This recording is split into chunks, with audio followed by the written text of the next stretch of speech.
The battle station is completed. Now witness the firepower of this fully armed and operational battle station. Ladies and gentlemen, this is the new rig. Welcome to the episode.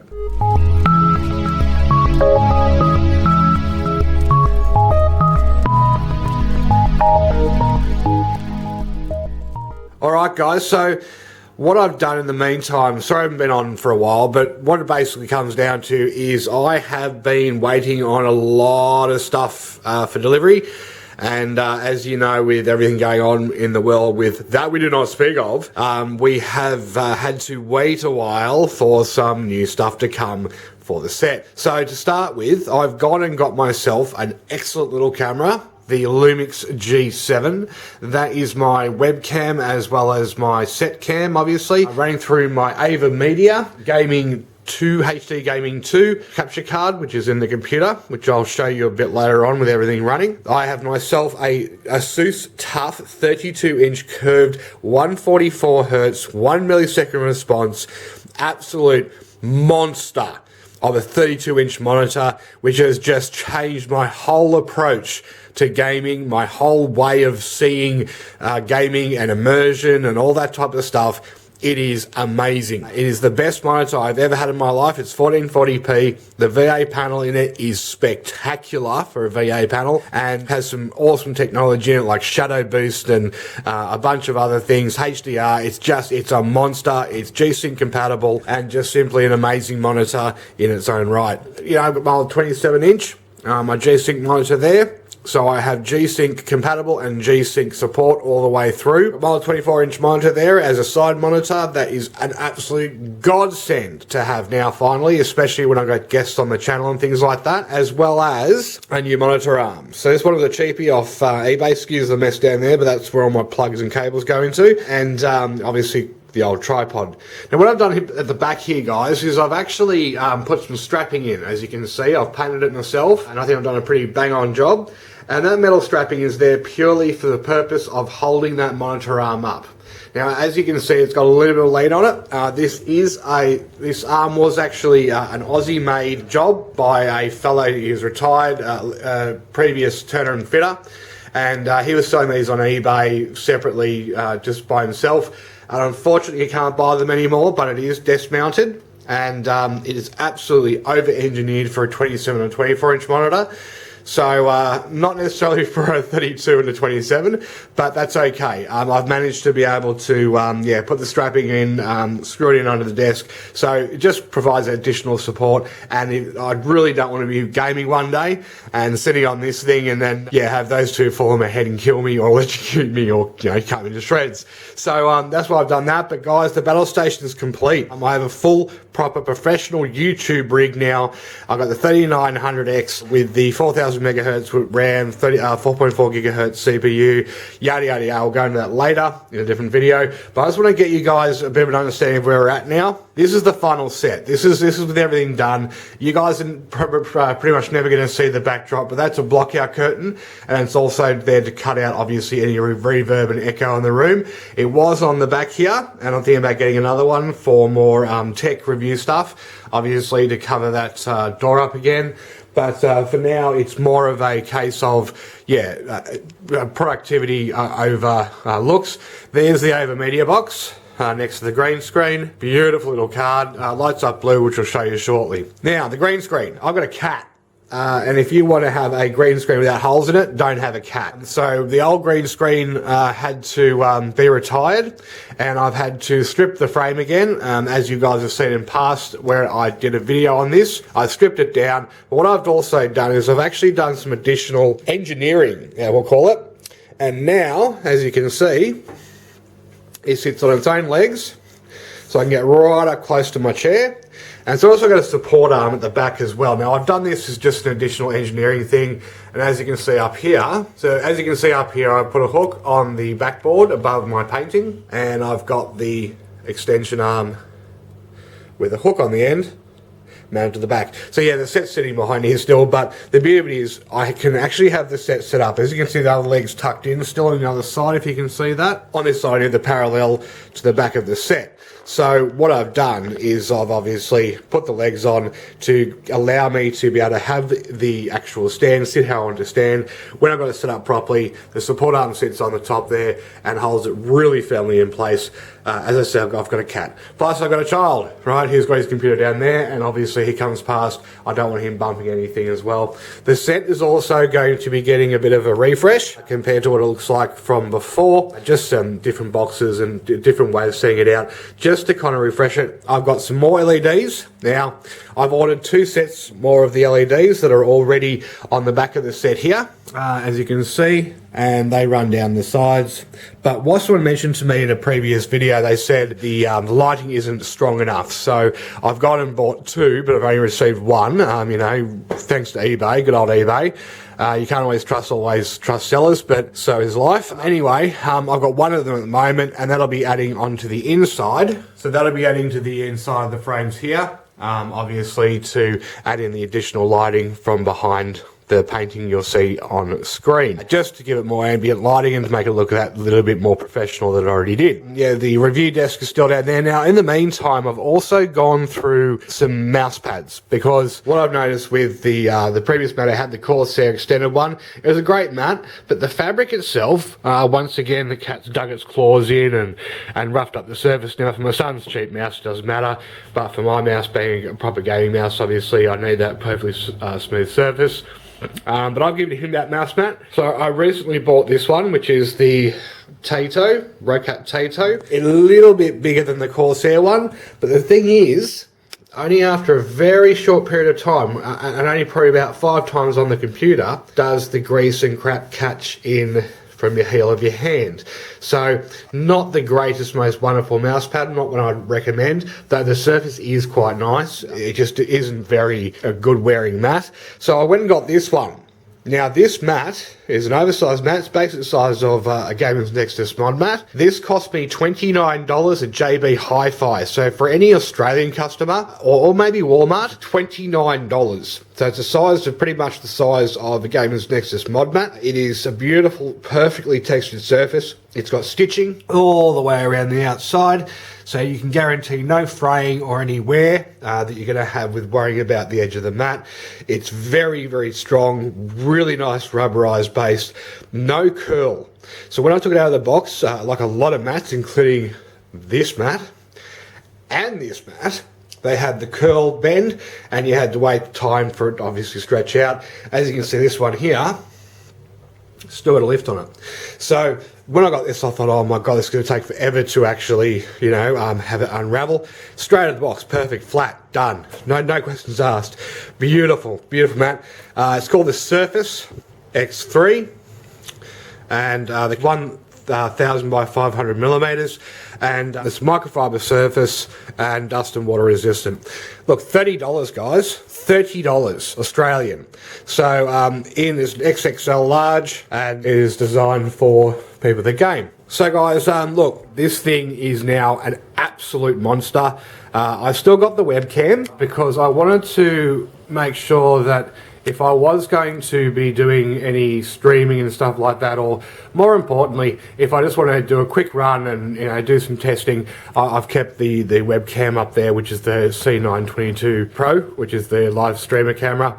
It's still good for 1080p, but it's nowhere near the quality and the clarity of the Lumix. An amazing camera. I got it off eBay of all things, secondhand. A guy in Tasmania was given it for his birthday, I think his 21st birthday.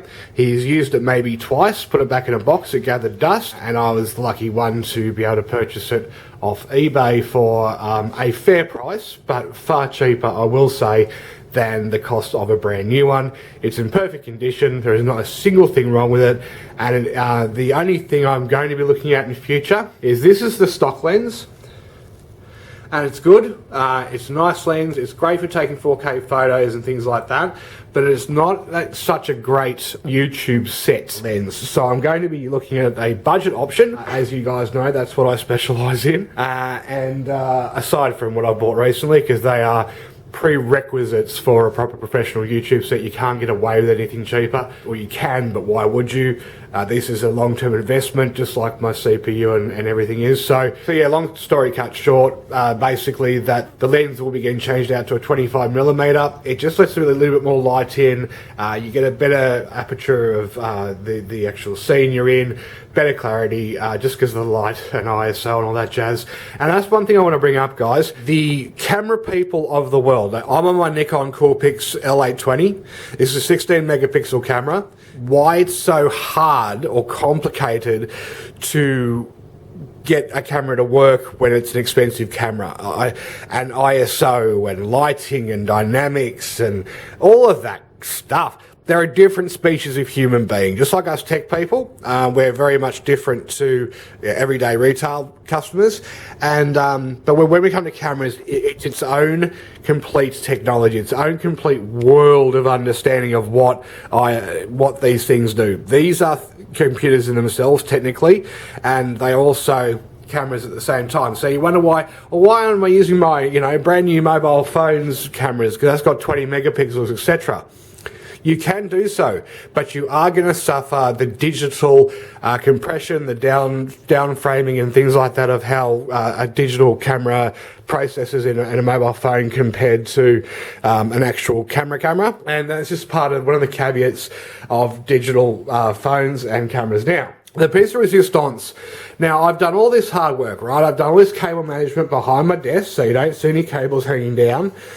Not that you ever would, but I did come to a bit of a conclusion recently, and that conclusion was simply that I had to clean up the spaghetti mess that I had left from all of these equipment plugged in. Keep in mind, there are 2 joysticks in the mix, along with everything else. I've got 2 external hard drives, I've got the Verbatim over here, and I've also got the external Western Digital over here.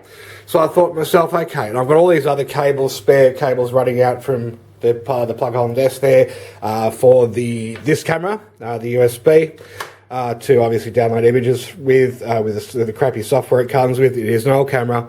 My battery charger, because I'm running now off a dummy battery supply, and it's a fantastic thing because the standard battery there, which is the original battery, only lasts probably about half an hour in the camera before you got to charge it again, and it's a nightmare having to change batteries out because of obviously the mounting solution on the tripod.